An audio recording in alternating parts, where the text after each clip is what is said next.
سي سيد، كان نحكيو على علاقة الاتحاد الجهوي بالقيروان بسلطة الإشراف والتنمية في ولاية القيروان، كيفاش تشوفها العلاقة هذه؟ شوف، نحب نعطيك ساعة بعض المؤشرات باش بعد نقول لك طبيعة العلاقة باش تجاوب عليا. اليوم المقاطع هذه نقل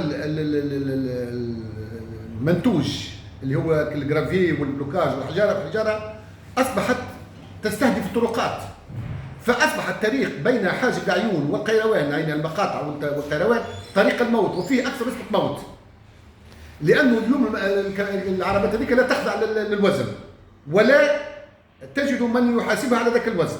ثم أني في إطار المسؤولية المجتمعية اللي منصوصة بالدستور، هذه المقاطع كذلك لا تحترم ولا تقدم أي مساعدة أو أي مشروع في إطار المسؤولية المجتمعية بعد انتهاك الكل للبيئة وللجوانب هذيك الكل.